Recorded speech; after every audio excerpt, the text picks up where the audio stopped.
Welcome back to the show where we run you through all the Dolphins news you need to know about. After you through the news you need to know about, we run you through the fan Q&A where we answer fans' questions. There's obviously quite a few things to talk about. Let's start with the bad news, I guess. Nick Needham is out for the season with an Achilles injury. Obviously, he hit it like midway through the game against the Minnesota Vikings. Nick has been such a good player for us for the last 3 years. And his presence was felt on the field, especially in that game. He was having a really good game up until his injury. He will be sorely missed, especially now. Even before the Nick Needham injury, we had a lot of issues in corner. I wouldn't say a lot of issues. We just had some depth issues, especially with Byron being out. I thought a lot of those players that we've had problems with played way better in this game, which is a really good sign, which we'll get to later. But to focus on Nick right here, well, I guess we'll talk about it now because it's about the corners. Obviously this is going to be a big loss because the Dolphins are already thin at corner to begin with. And hopefully this will propel them to trade. It sucks that we didn't get C.J. Gardner-Johnson. Like, if I could turn back time and make one trade, it would be that. That seems like a huge missed opportunity. That could have been a really nice piece to this defense, especially since he was such a versatile player. But William Jackson is still rumored to be on the trade block. That would be a really good trade for the Dolphins to make right now. And as soon as possible, that way he can come back a little bit quicker.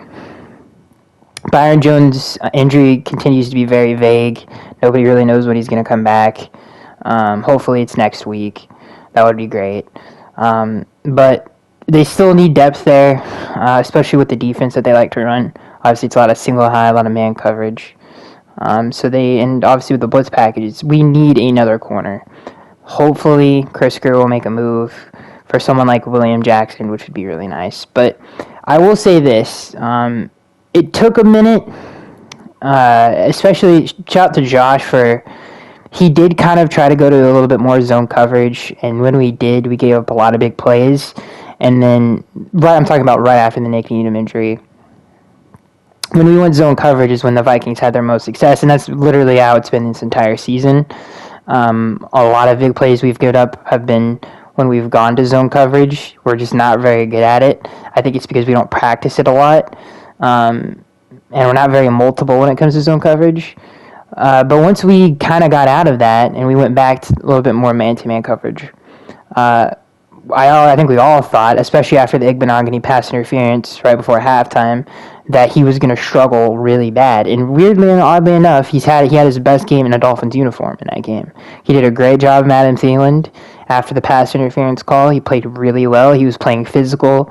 He was getting his hands into the receivers. He wasn't playing off. He was playing confident. Dropped a pretty easy interception. It was a really bad throw, kind of on a corner route that was inside. That should have been an easy pick. But still really good coverage from Igbenogany. He looked a lot better in this game. And that's what he has to do. That's the best corner play I've ever seen him have. Just get into people's face, play physical. He's a big dude. He's a very big dude. And that's some of the stuff we saw out of him in Auburn. So hopefully he can continue to do that, because that's the first round pick that we thought he could be. And he played like it in this game. So that's really, really good news. Hopefully he can continue that. Because, his play in the past has been great. But, yeah, that was by far the best ball he's ever played. And if that's what he has to do, and that's what he did in college. And like I said, just continue to be a physical presence on the field. And I think we'll get good results. On to the next news story. Obviously, I think everybody has heard this, but the Dolphins plan to start Tua against the Pittsburgh Steelers on Sunday Night Football. It seems that he will come back.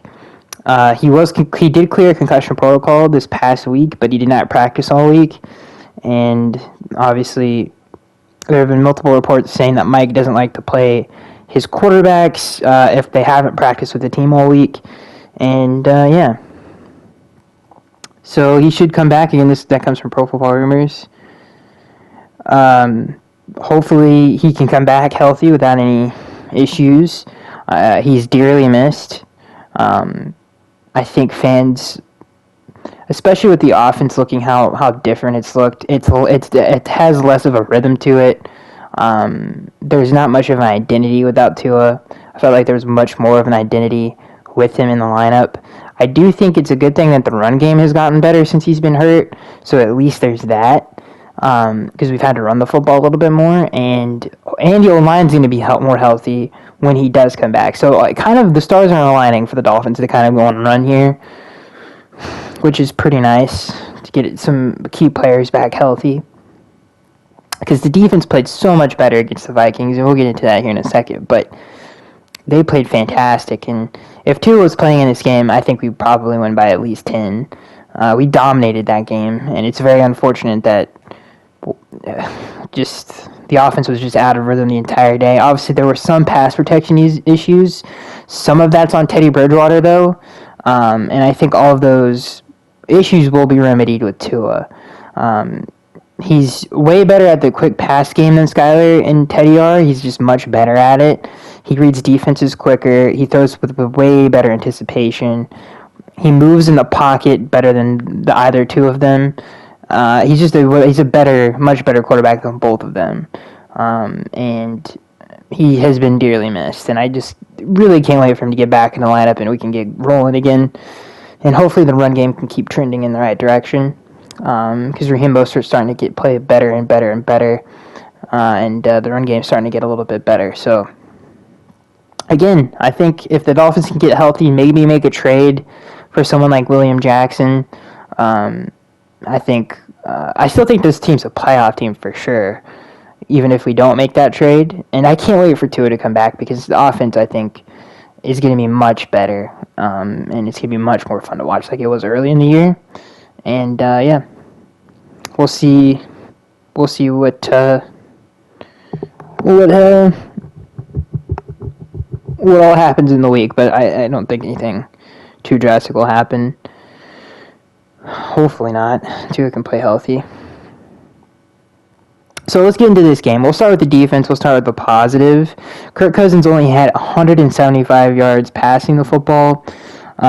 We dominated, especially the first half. I think this still holds. Now, the Colts-Chargers game might have changed this, but the Dolphins forced the most punts out of any team in the National Football League this season with 10. They forced the Vikings to punt 10 times. They were really, again, the run defense is so much better than it was a year ago. It's not even close. Dalvin Cook had one really big run for 50 yards at the end of the game. But before that, he was getting absolutely stuffed into the ground. And against a really good running offensive line for the Vikings, which I think is very impressive. They definitely could have done a better job on Justin Jefferson. And the reason, I think some of the numbers are inflated, but he had 6 catches for 107 yards and 17 yards. He averaged 17 yards a catch. There were a few plays he made over the middle against man coverage, but most of his big yards came from zone coverage. And, that's just something that they have to work on. I mean, it's another busted coverage for the second week in a row by Eric Rowe. They did get the pick play at the end of the game, towards the end of the game, to Justin Jefferson, which was a killer on that kind of inside fade route. But the one that really was the backbreaker was the kind of zone busted coverage to get the Vikings their first points of the game. And especially when Nick went down, you could see the defense was kind of like, oh, what do we do? Do we stick with the game plan? Do we try to cover up some of the issues? But yeah, I thought defensively, especially in the first half, they were dominant. And easily should have been up a lot of points in this game, and they just couldn't get anything going offensively. I mean, the defense bailed us out of so many bad spots where the Vikings had good field position a lot in this game. They had way better field position than the Dolphins did, and the defense pretty much the entire game gave the offense an opportunity to take a big lead, and they didn't do it. Defensively, run defense is much better. I loved the way the pass rush looked in this game in the front seven. Christian Wilkins continues to be really having an exceptional season. And, yeah, the defense looked great. It's just the offense couldn't get anything going. And it is unfortunate. Adam Thielen only had 4 receptions for 36 yards, and he had that 1 touchdown. Irv Smith did pretty much jack squat. Their entire offense did pretty much nothing the entire game. Other than there was 2 big plays of the game: the Justin Jefferson catch in the busted zone coverage in the fade. I'm not even going to count the Dalvin Cook run at the end of the game. But if you want to count that one too, you can. But the Dolphins already had so many issues; they could have already won the game way before that. So yeah, it is what it is. We got to move on, but you got to take advantage of that. And Mike McDaniel said that in the press conference. He says we're not playing complimentary football, and we're not, especially in these 3 losses. You got to take advantage of the other team's mistakes. The Jets are it's a great. The people forget. I don't know. Maybe Dolphins fans don't forget. The Dolphins had so many stops in that game where they gave the ball back and had momentum on their side, and the offense just couldn't do anything with it. And the same thing in this game. This was a very extreme example of that, though, because the team dominated the Vikings, especially in the first half. And I also want to point this out. This game should have been a blowout. And here's why. If you do take advantage of the Vikings' mistakes and the amount of times that they punted, you'd completely change the play calling for the other team. They have to be a little bit more one-dimensional. They have to drop back and pass the football, and that's when you get your turnovers. And that's the reason this team hasn't had as many turnovers this year, is because of that exact reason. Teams can play conservative if they have the lead. We haven't played with the lead in a long time, especially for a long period of time. And that's a huge issue right now. And it's not the defense's fault, it's the offense's fault. And hopefully we can force teams to throw more and be less conservative, be a little bit more aggressive in their game plan, because they have to be, because they're down points.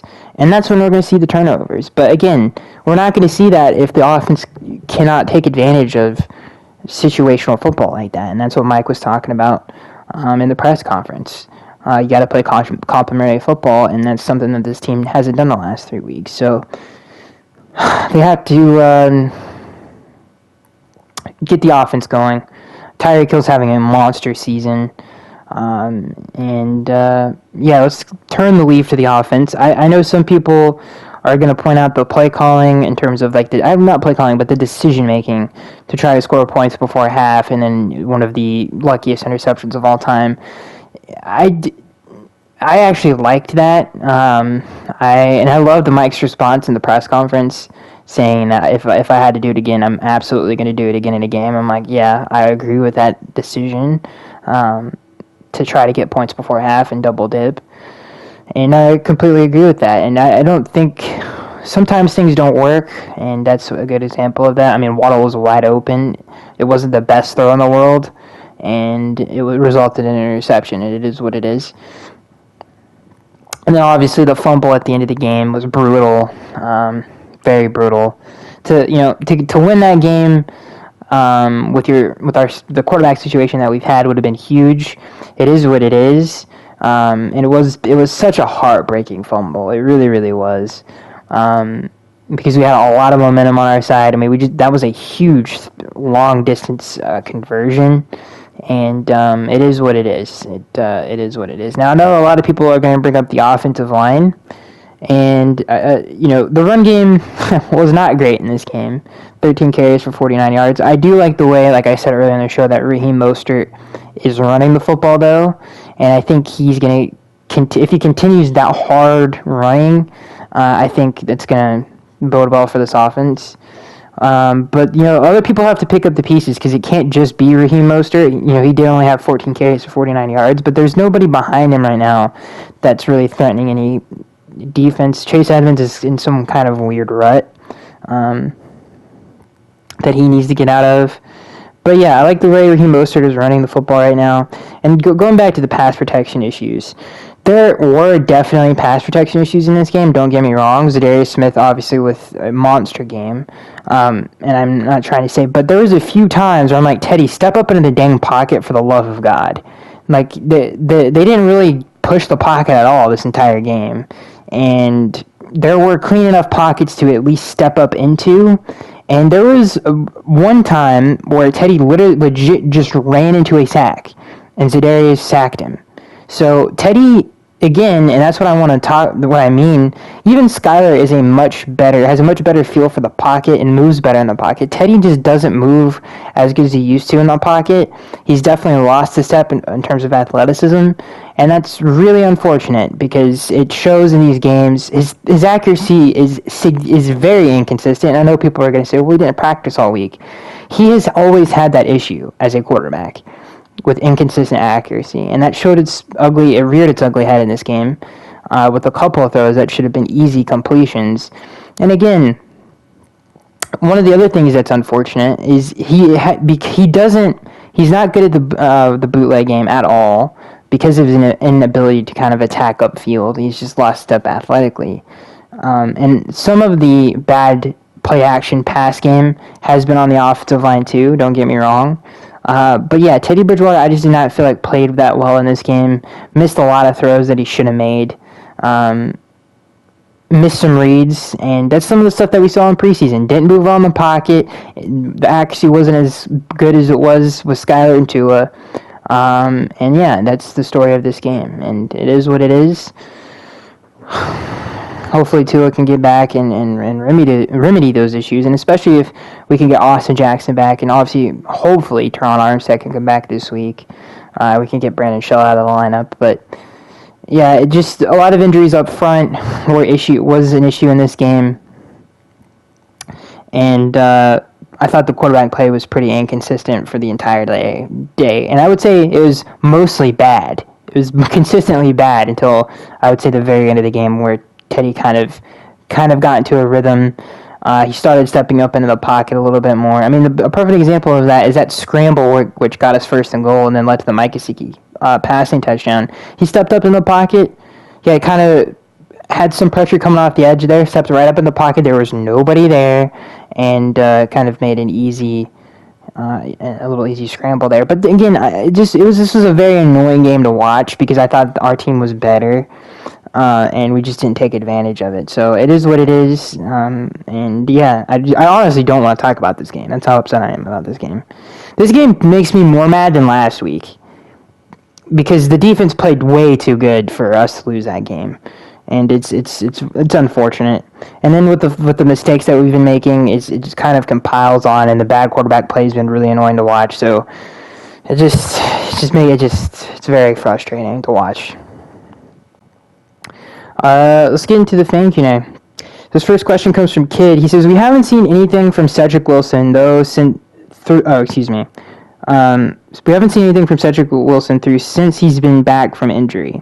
Is it a product of Hill and Waddle being too good, or is it time to mix it up and play Azukama? Sherfield has had more production so far, and we all had hopes for Ced after the signing. I mean, I don't understand why Eric Azukama hasn't played. He is a very good run blocker. He's a very good possession receiver. And even for River Craycraft to be playing over him, he really must not. They just shouldn't. I would assume they just don't trust him to run the plays that they, obviously for game day. I don't understand why else he wouldn't play. He's very talented. He could be involved in the run game as well. In some of those in the screen game, he's a physical guy. And some of the play, if we want to run like a jet sweep or something like that, he's great after the catch too. Like that's something he did really well in preseason and in college. So I don't know. It's very strange that Eric hasn't played. He earned it in preseason. He completely outplayed River Craycraft in preseason. So I don't know. I'm interested to see where that goes. I wish he would play. Who knows if he's dealing with an injury? I'm not really sure. I have no idea. But Cedric Wilson has played god-awful. I don't understand. Obviously, he's dealing with an injury. Maybe the Cowboys knew something we didn't. But, yeah, he's great route runner. This is what before he came to Miami. Great route runner, big target, really good after the catch. Always got separation as a Cowboy. I'm not really sure why we're not seeing that translate to the Dolphins. I will say we don't run a ton of 3 receiver sets a lot of the time. maybe that, the thing is, though, is when we do sub out Hill and Waddle, and we still, let's say we're in a run package, Cedric Wilson isn't out there either. So I don't know. It's very disappointing, and I will say one thing that Mike has to do a little bit better of a job of is and this is something the commentators brought up in the game, and this is something that I've noticed, is when we take Hill and Waddle out of the game, and it's not like the offensive line is a dominating force anyway. It is kind of a tell to what we're doing, and maybe we got to stop doing that because it's starting to kind of get annoying a little bit, to where it's like, all right, the defense knows what we're going to do. Let's stop doing this personnel grouping. Either that or Sherfield and Wilson have to step up in the pass game, so teams can't do that. It's not even really Mike's fault. It's just the poor play of everybody else who's trying, who's a pass catcher. So I don't know, man. It's very disappointing. I will say this: it is amazing. People and it sucks that we're on a 3-game losing streak. But Mike is such a good play caller, and he's really good at getting his best players involved in a game. So I trust him. If he doesn't think these guys are ready, then they're not ready, because his decision making, especially with his personnel groupings, and his play calling, has been fantastic. Now the stuff with Sherfield and subbing Tyreek Hill and Waddle out to run the football, I'm sure that will get remedied, but he has been amazing. I mean, the numbers that Waddle and Hill have been putting up, the way he can still get them open, even though obviously the defense wants to take them away. His play designs, it's just all, and that's why I want to see Tua back in the lineup, to really take advantage of, and I think kind of get the offense back into a good rhythm. But yeah, it sucks to Cedric, and hopefully we can get them going here down the stretch. This next question comes from Kid. He says, Skaggs, what is the weakest link on this team after 6 weeks? IMO, it is the O-line, especially left guard and right tackle. Do they adjust this year via trade, and how would you fix it for next year? Love your show, man. Keep it up. Thank you. I don't know how I would fix it next year. It would kind of depend on how things shake out in the draft and free agency, but there's not really, people aren't going to trade good linemen in the middle of the season. That's just not going to happen. I will say this. I think with people coming back healthy, it's going to help out a lot. And I don't think it'll be like this drastic change, but it'll definitely be better than the Minnesota game. I think it'll be a lot better than that. So I would say, hopefully, and this is something that people have seen from Austin Jackson before he got hurt, is his offseason apparently was phenomenal. So maybe him coming back and Teron Armstead obviously coming back healthy, I think will do wonders for the offensive line. This next question comes from Richard. He says, the Dolphins have shown the ability to bring in street free agents at corner. Should they trade for a corner now that Nick Needham is down, or save those resources to draft more O-line, like a tackle next year? No, they need to trade for a corner. Trade for William Jackson. You're not going to have to give up that much. They have no leverage in that trade. So yeah, that would be that's what I would do. They definitely need someone, though. Like Kader Kohu, I will say this, he could step up and have a big role in the defense. So maybe that's what they'll try to go with. And if Igbenogany can continue to play like that, maybe they want to... I hope that continues to trend in the right direction, because he looked really good at times in that game. Like really good. So maybe he can step up. But I would, just to be safe, I would like to trade for William Jackson. This last question comes from TR3MC. He says, hey, Skaggs, besides all the obvious, do you think the play calling was ideal for both backup quarterbacks, being that the protection wasn't holding up as well? Yeah, I think it was pretty good. They kind of had to beat on some of our pass protection stuff. I will say that, especially off of the play action game. So that's something we're definitely going to have to clean up. But other than that, I feel like it was the plays were there. There was a lot of plays that were left on the field too, unfortunately, and that just comes down to they're just not. especially Teddy, he's the worst quarterback on the roster. Like, when Skyler was in the game, the offense was moving much better. I loved we were attacking down the field a lot more with Skyler. And I feel like we were doing a pretty good job, especially if we didn't, those penalties destroyed that drive. But, he made an insane throw to River Craycraft on the run, which was a beautiful throw. And yeah, he's a better quarterback than Teddy. It's not even close.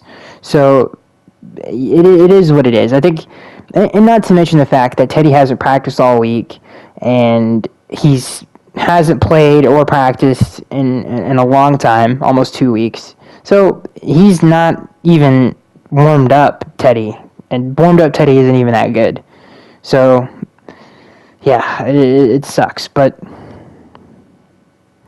to answer your question, TR3MC, I think the play calling was fine. I will say this, the pass protection, play action stuff, we might need to look at what teams are doing to counter that, especially since we're not running the football that well. It might be something we have to shelve until we get the run game going a little bit better, and we might have to just run more conservative pass protections on some of the play action stuff. We can still do all the motions and crazy stuff, but teams are not biting on the run, especially their outside linebackers or their defensive ends, and that's an issue right now. But I do think if they can get healthy, this is still a very good team, and I'm very excited to see what the offense can do. And again, people have to remember, this is like it would have been the first month or two on the offense. They're just going to get better, and I'm excited to see them regroup and reunite and start shredding again. So that is it, ladies and gentlemen. I hope you guys enjoyed. Let me know what you think down in the comment section below. Do you think we should trade for William Jackson? And I'll see you guys in next week's show.